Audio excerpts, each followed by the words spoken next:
Okay, good morning, everybody. 10 o'clock, Gemma starts. Good morning, everyone, and welcome to this morning's meeting of the Combined Fire Authority. The first item on the agenda is the election of chairman. Can I ask for nominations, please? I'd like to propose Mr. Rushton. Thank you. And do we have a seconder? Thank you.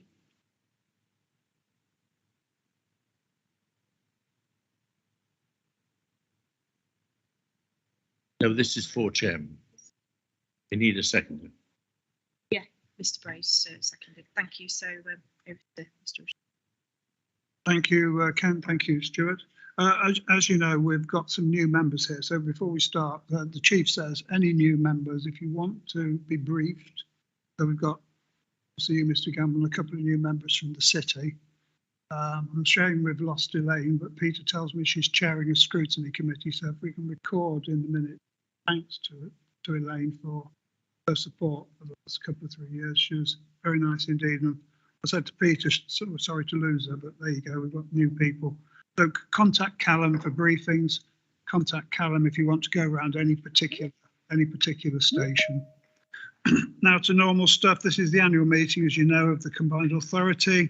It's broadcast on YouTube and available following the meeting.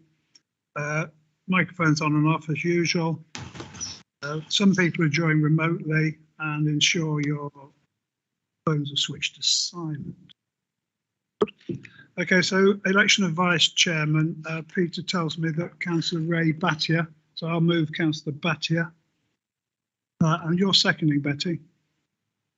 You're seconding Ray. Okay, are we all in favour of that? Good, thank you.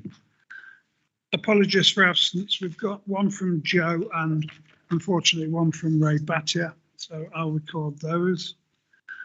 Declarations of interest. Anybody got anything? Good.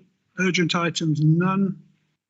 Chairman's announcements. So you've got, they've been circulated. I won't read them verbatim, apart from just highlighting that Parshad Sojani, is that the correct way to spell it? Yeah, thank you. For his services, and he obviously won an MBE. He's done 17 years in the fire service, so he's not only good, he's been with us a long time. And one of the things I think we should congratulate him on is the work he did with the Eid and Navrati and Diwali in the city, and also his high-profile safety campaign for the use of dia candles, providing tailored education advice whilst considering cultural needs, which is something which we should do, and we do, and the inspectorate are very keen on us doing it. So if we can send him out, congratulations, Callum. We've also had two ladies who've been nominated for awards at the recent Women in Fire Service Awards, and they've got certificates for outstanding contributions. Again, a good thing which we should do and do. The inspection, Callum tells me we're doing okay. They're 3/4 of the way through it, and that's one of the reasons why we're here today, because unfortunately the inspectors have taken over our meeting room, so we can't go to HQ. But the next meeting in July 27, I think, will be at HQ. New recruits, they've all started their careers in March. They've completed their training and they're in service. I also said to Callum that I thought his little team of PR people are doing a particularly good little campaign on Facebook to try and get some day crewing plus people in. I thought it was very, very good, and it's obviously pretty cheap to do, and it appeals to younger people on that Facebook stuff. And as you know, we had plenty of on-call volunteers when COVID was on, because they've got nothing else to do. But now everybody's back to work, we're short of them. And of course, we're short of them in the places where we actually want them, which is some of the very small rural stations, which obviously city people don't particularly notice, but a lot of us in the rural areas need the on-call people at our little tiny stations. 7, rules of procedure, members' questions, I've got none. We've got minutes from 9th of February, pages 5 to 14. I'll move the minutes. Betty will second. All in favour? Thank you very much. Okay, so we've now got corporate, I'm sorry.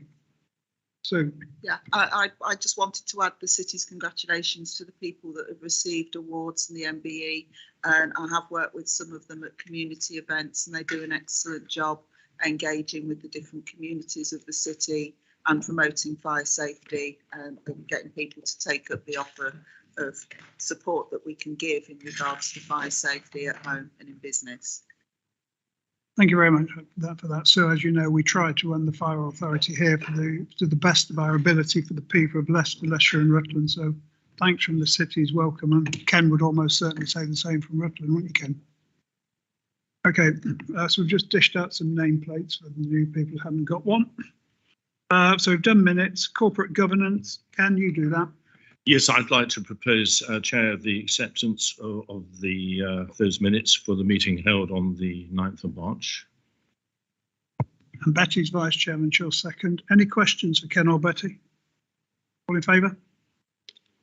Thank you, Ken. Schedule of nominations and appointments for the new municipal year. Lauren's got something on it. I don't know if we need to trouble Lauren with it. Shall I move the schedule of nominations? I've certainly approved ours. And have you got the Labour and the Liberal nominations? Are we all happy with those then? Thank you. Our plan 20 to 24 is the 2022 refresh. I was struggling to think what our plan was, but it's actually the IRMP. So for those that don't know, the IRMP is the document that drives what we do. Callum's going to speak to us about it. Thank you, Chair. Good morning, members. So this paper and the two subsequent appendices cover two statutory requirements of the Combined Fire Authority under the Fire Services National Framework. But I hope it also goes to serve or to show members exactly how much is going on throughout the service and indeed the community that we undertake on a daily basis. The Appendix 1, which is on pages 31 through to 74 of your pack, is our plan update for 2022. And as the Chair's just mentioned, every 4 years, the Fire and Rescue Service is required to undertake an Integrated Risk Management Plan, or IRMP. And this reviews all the known and foreseeable risks across the service area and sets out what changes we might make to the service to meet those risks and challenges. As part of that, every year we are required to refresh or update the plan to give an annual update, and this is what this plan actually does to meet that statutory requirement. And then moving on to pages 70 and 72, which is the action plan and the aims of our IRMP for this year, that kind of sets out quite nicely for members what we're looking to achieve in this calendar year, or sorry, financial year. And I sit here today very assured and confident that we'll not only meet those requirements and aims, but look to surpass them as we move through the year. We're already well underway with a number of those pieces of work, so really confident that we will not only meet this year, but also the full IRMP over the 4-year period. Progress on the RMP is reported in much more detail through the Corporate Governance Committee at each and every one of the meetings, so there is much more information available if people would be interested in viewing it. And then pages 75 to 91 of the bundle is the annual report and statement of assurance. Again, this statutory requirement under the national framework and has to be published annually. I'm a particular fan of this document, if I'm honest. We've revamped the way we've done it, where we've used a lot less words but said a lot more by use of infographics. And hopefully it's an awful lot easier to read for members of the community that are interested in it. It's a really good report that we're, as a management team, really, really proud of, and as a service, we're really proud of, and kind of goes to show the sheer amount of work and dedication that's in the organisation delivering for our community. So I won't go through all of the pages, as I'm sure you're glad to hear, but there are some areas that we're particularly proud of. On the bottom of page 78, there's some information around a customer satisfaction survey. It's still incredibly high. It's given us some really good feedback and some really good areas for us to continue to improve on. But it does show we're meeting the community's expectations in particularly challenging circumstances for them. On pages 80, it details the number of home and fire safety checks we've conducted. We're very close to the 13,000 mark on that. That's a phenomenal total for such a small fire and rescue service. Last year, we were about the 10th best performing organisation in the country when it came to home fire safety checks. I think this figure will push us into the top 10, and that is just on raw numbers. So bigger fire services with much more resources available, we are performing considerably effectively when compared against them. The same can be said for page 82, which is our number of fire safety inspection audits. Again, a phenomenal total, delivered by a relatively small team that are not only making sure that we're doing the number of inspections out in the community, but we're still enforcing and using our authority powers as needed to make sure our communities are as safe as possible when it comes to the built environment. That's just to name a few of the great successes that are contained within the document, but equally there are some areas we want to focus on moving forward. I'm sure members will have noted that there were 4 fire-related deaths in that last year. 1 is too many, and whilst 4 is an improvement on previous years, it's still too many. We really want to see that number come down to 0, and we'll continue to focus on that. Our on-call availability, unfortunately, has fallen back to pre-pandemic levels. We'd seen a really good and positive increase during COVID as crews were available. That's now sunken back to where it was, and we want to really kind of work harder and smarter to try and get that availability back up. And we're slightly outside of our 10-minute attendance target for our life critical instance. That's a 10-minute target, and our average time is 10 minutes 23. So we've still got some work to do, but please don't let that overshadow the immense amount of improvement and the sheer hard work that's gone on throughout the whole of the document. It's a massive document, Chair. I won't go much further through it, to be honest, but happy to take any questions. Very good, Callum. So questions, first one from Sue, and then Betty. Thank you. Thank you for that report. It's a document that I'm very proud of as having been involved in its compilation and the discussions that led up to its creation and publication of the plan. I've got a few points that I'm interested in. One of them is, how is the document distributed to interested parties within the communities? How do they know that it exists and whether they want to read it or not? And the other is that since we put this together, there seems to have been a lot of changes in certain areas, particularly of Leicestershire, and also within the city, of house building, new developments and so on. And so I have a friend who moved to Hugglescut near Colville recently, and every time I visit, it seems like a new village almost has been created around the area that she moved to because she wanted to live in the countryside and no longer does, and she's only been there 2 years.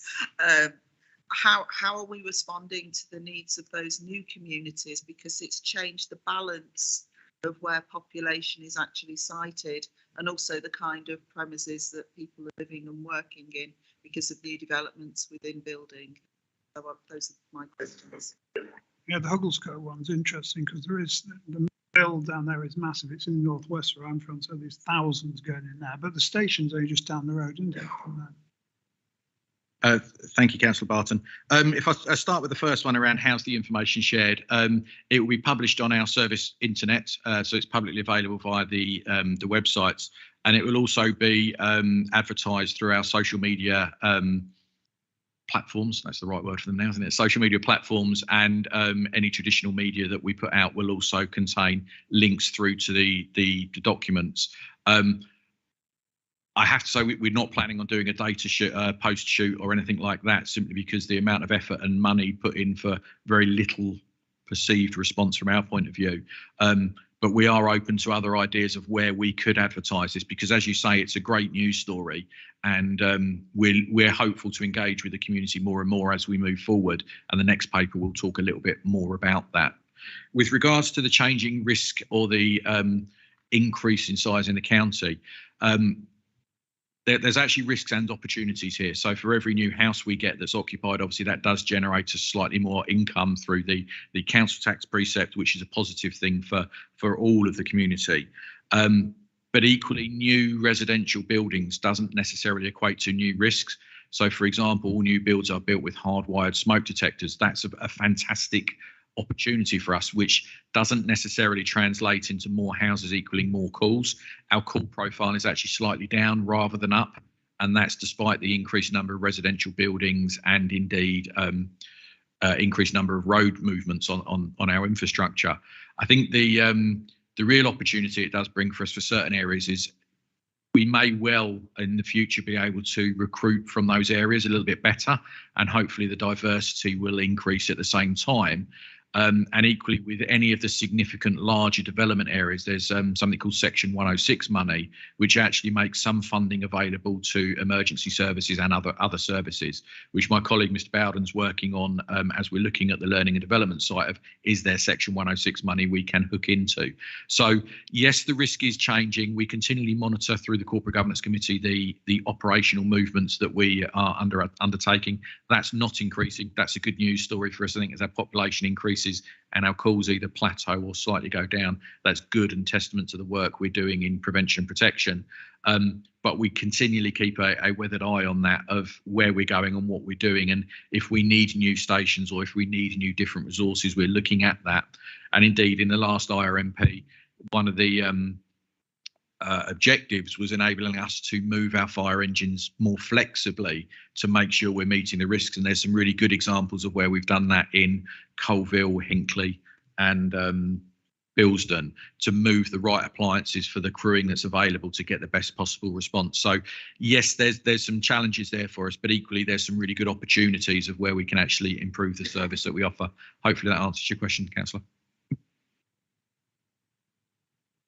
Thank you. That's a really comprehensive and interesting answer, and very, very reassuring to know. I recently, anecdotally, was reported a secondary fire on Bronze Park, where youths had set fire to dried grass within woodland, and the response from Western was astonishingly quick. But my concern was that they sent a big wagon to a small fire on a park, which just needed a couple of people with a spray on foot to deal with. But meanwhile, that wagon is deployed somewhere, and if there was an emergency that really needed it elsewhere, it wouldn't have been available at that time. What are the plans in place for those kinds of instances? And again, it's about making young people particularly aware of risks that they may be putting the people in. Thank you, Councillor Barton. An excellent example, if I'm honest. Hopefully you'll recall a short while ago we had some demonstrations out the car park of County Hall around some new types of vehicles we were procuring. The order for the two of those are in, and we're expecting delivery from them November, December, January time. Those vehicles are designed to be crewed with less than 4 people, but equally can be crewed with 4 or 5. And they are actually more off-road capable as well. They have light misting systems on them, which actually makes them ideal for rural firefighting where water supplies are particularly challenging. So those vehicles will enter the service in the coming years as a trial to understand if they suit our needs better than a traditional big fire engine. I think the only word of caution I would say, and I'm sure my staff would berate me if I didn't mention it, all fires start small, but they get big very quickly. So we will always mobilise the quickest resource to get to an incident to stop them getting larger. And our fire control doing a fantastic job, often the unsung heroes behind the scenes of, if there is a gap in fire cover, they will move fire engines to plug that gap as best as possible. So we're very alive to the issue of changing climate and the changing potential changing call profile we receive, and we've already got some vehicles coming in to explore that further and make sure they're fit for purpose for us before we invest in them significantly. Thank you. Okay, Betty. The answer, my question has been covered. Very good. Susan. Yes, Ken. Thank you, Chair. If I may, just to come back, I think Councillor Barton's raised a very good point. And I think the answer, is comprehensive. But I think there's one other area where I think members can have confidence in the authority and in our management team. Grenfell is very much, as we know yesterday, about 5 years, all on the news yesterday, since that horrible occurrence. From on high, if I loosely say, the men from the ministry notified this authority how many high-rise buildings we should be looking at. We found their total short, as you know, because of our expertise, because of our understanding of our patch. We actually, I think it was something like 151 buildings that we have to look at within our patch. And I think that just should give us the confidence that we have in the management structure in keeping the residents safe. And I think we covered that within governance. But I think it's worthy just to raise at this morning's meeting. And I think, again, it's well done to the team in knowing the patch to keep our residents safe. Thank you, Chairman. Yeah, thanks for that, Ken. Very good. So we've got some recommendations, and can we just note that obviously we're delegating some powers to the chief to make minor amendments. So with that, I'll move the recommendations. That you'll second them. All in favour? Thank you very much. Right, the next one's sounds boring, the organisational structure, 93 to 150, but Callum's going to explain to you, this is where we're spending some of the £5. For new members, we increased the council tax last year because we're allowed to by £5. This has enabled us to do some stuff with the structure, and Callum's going to run through, not all of the £5, but it's some of the things which if we hadn't had that money, we'd been putting sticking plasters on and certainly been in trouble with Her Majesty's Inspectorate, who are in now. So over to you, Callum. Thank you, Chair. Yeah, I won't cover the ground that the Chairman's just covered, actually. First and foremost, certainly as a service, we're incredibly grateful for the support of the Combined Fire Authority to increase the precept by £5. We were in the lowest 3 funded fire authorities across the country with regards to the precepting amount. And over the last sort of 10, 12 years, that has weighed quite heavy on us as a service, been incredibly lean, and we've, for all the right reasons, made a number of reductions in the service to operate within the budget. And the opportunity to increase the budget is a really welcome change for us as a service. And this paper was a commitment I gave to you at the last meeting to demonstrate how we would be spending some of that money to improve our service. What I do need to be really clear about is approximately half of the money raised from the £5 is going towards the withdrawal of the day crew plus duty system. I won't go into that now for new members because it's quite complicated, but I'm more than happy to sit down and take members through it. The other half is being invested into the service to introduce a number of new roles for us that will introduce both capacity back into the service and investing back into our staff to make them the best they can possibly be, to then be the best possible service we can be for our community.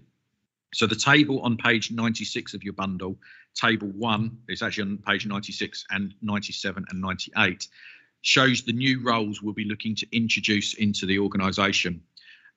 There's kind of 2 real drives to this. The first is to introduce some capacity or doers back into the service as opposed to another layer of management. And the second is really to focus on our people and developing our people. So to do that, we're looking to employing a recruitment lead to make us be able to effectively, efficiently recruit from the community across all of our communities as effectively as possible. We're focusing particularly on equality, diversity, and inclusion with 2 roles of focusing on that. One will focus internally to continue the great work of Watch Manager Craig Hallam to really keep the EDI discussions on the table, really challenge ourselves, really stretch ourselves to become an inclusive organisation. The second is a positive action engagement officer who will focus purely on the community and externally from the organisation to involve us much more with the community on a daily basis, whether it be recruitment fairs, whether it be jobs fairs, whether it be schools, whether it just be soft engagement with the community on a consistent basis, just to really get us as a trusted and familiar face. And this builds on the work of Dr. Christian Morgner around us linking with the communities better. It'd be really hard to quantify this one as a success in the short term, but hopefully in the medium and long term, it will really unlock some doors for us on a decent and sustainable basis rather than the sticking plaster we alluded to. We're investing heavily in the development of our own staff, so we're going to employ 2 leadership and development officers and coaches to really make sure we're able to help our staff develop, whether that be through promotion or just to develop the best they can be as a level that they're comfortable with in the organisation. We want to add further capacity into our fire protection team, as Councillor Ball just mentioned, due to the Grenfell Tower inquiry, the growing built environment. It's a wise and pragmatic thing for us to do, particularly with the new legislation in force now. We want to increase the number of training instructors available to us simply so that we can train our staff to be as competent, as capable as they can possibly be, and to take the training to them rather than pulling them away from stations to come to the training. And then there are a number of other support roles that I won't go into too much detail around, but basically add capacity into the organisation, taking burden off of individual managers that are stretched to, I've got to say they're doing a phenomenal job, but it's not sustainable for those individuals to keep doing that at that level. So it's only right and proper that we recognise them. So really good investment. And I think the key to this isn't one-off funding. This is in the base budget. So these are permanent roles going into the organisation that will yield some really great benefits for us as we move forward over the years. There in the appendices, there's actually the risk and resource methodology document, and I know that's a mouthful to say, but that does show how we're going to structure the organisation, where these roles will fit in. And I think the only thing I'd really highlight is she's on pages 144 and 145, is that there will be a slight organisational structure change. At the moment, we have a learning and development group that will be split into two, which will become operational training and then organisational development. So a real clear distinguishment between the operational elements and the requirements for firefighting and rescue operations, but then a really clear management structure and department which is resourced appropriately to develop our staff, our culture, our people, which is a real decent investment, which in the fullness of time will really help us with the people strand of the Her Majesty's Inspectorate. So I'll probably leave it there, Chair, and take any questions. Good. Well, I can see Betty. Go ahead, Betty. I just want to say thank you very much for everything you're doing. There's been just so much support because, as you know, I'd worked with the leadership team and with the equality officer, and I am really very pleased with all the work that has been done there.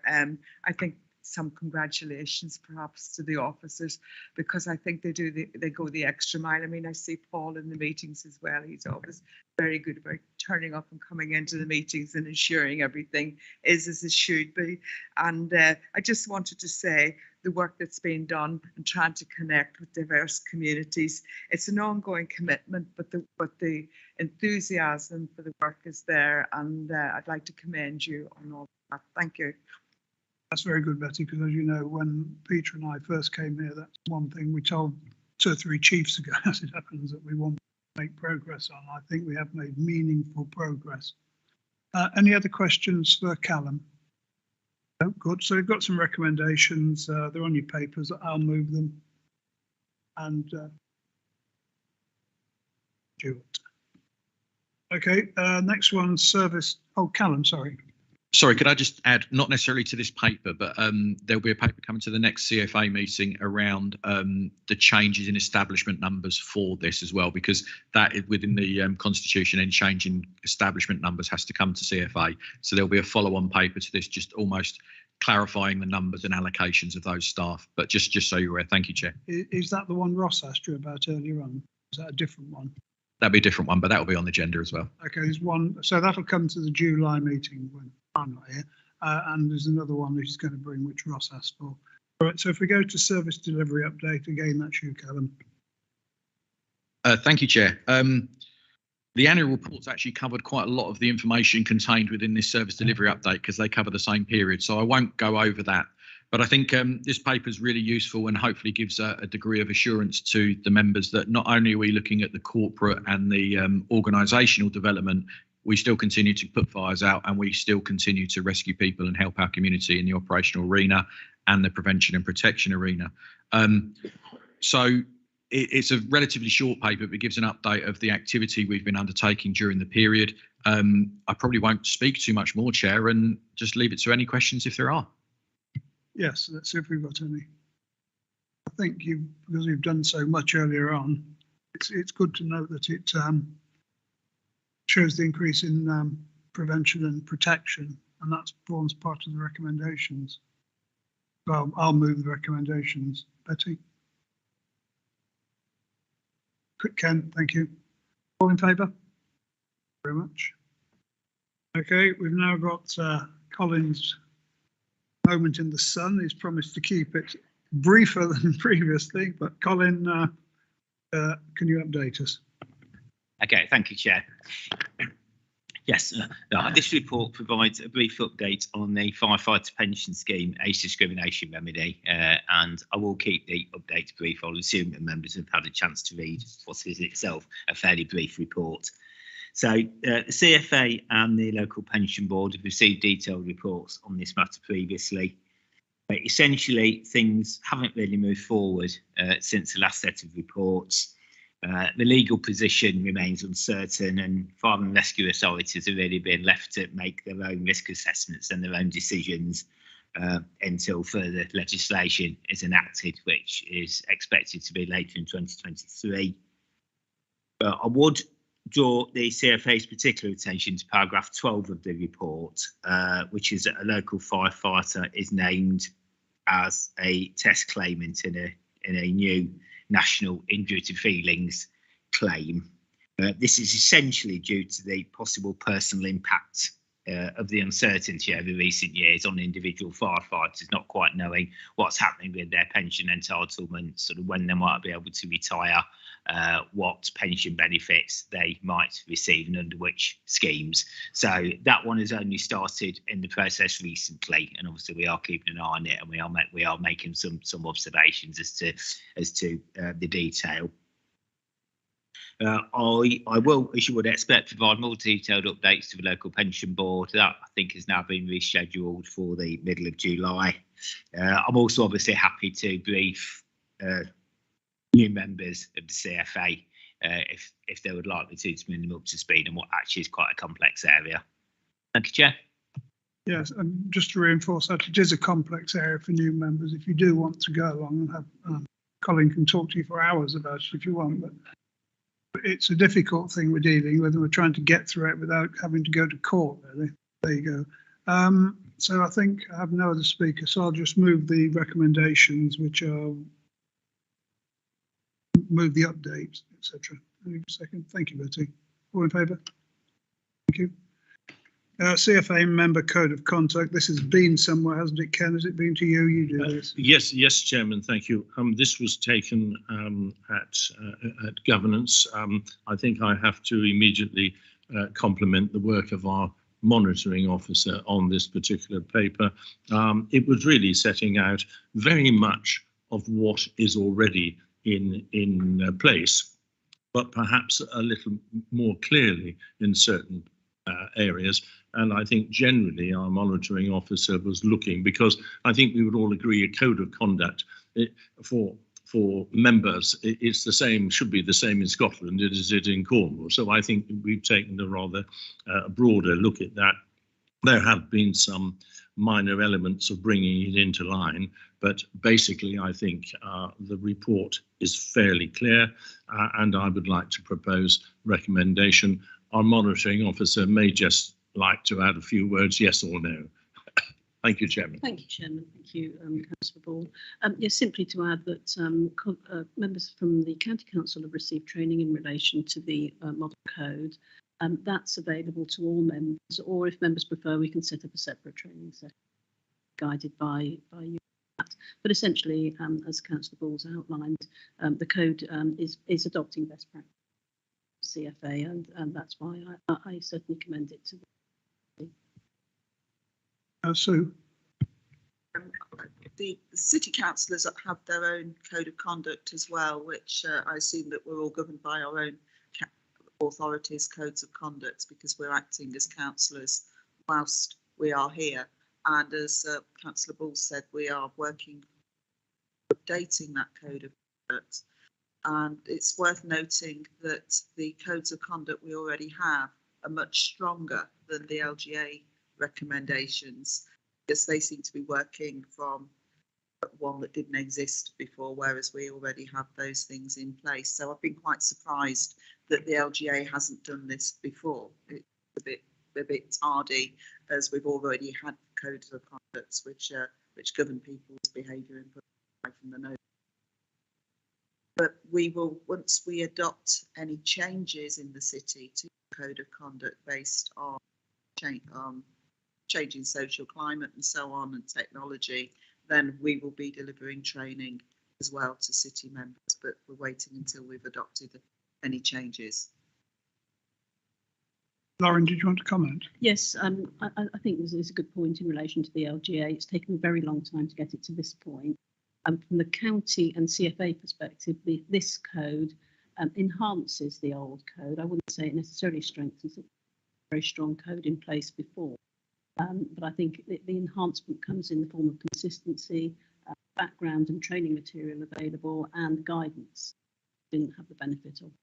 So, but yes, I note the point. Thank you. Yes, thank you. Okay, so Ken moved it. Who was your vice chair, Ken? Are you going to second it, Betty?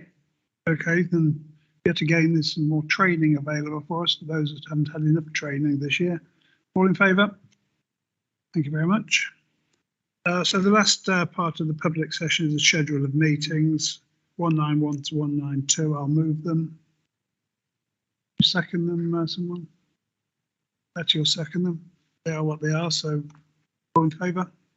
Thank you.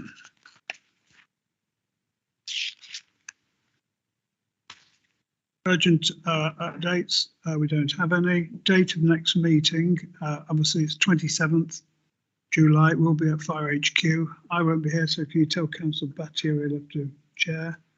And Ross won't be here, we'll arrange substitute through the whip's office. So 19 is move exclusion of press and public, so I have to read this unfortunately. I move that under section 100A of the Local Government Act 1972, the public be excluded for the following items of business on the grounds that they involve the likely disclosure of exempt information. 1. Training facility service leadership development centre, and that in all circumstances of the case, the public interest in maintaining exemption outweighs the public interest in disclosing the information. I'll formally move that. Betty?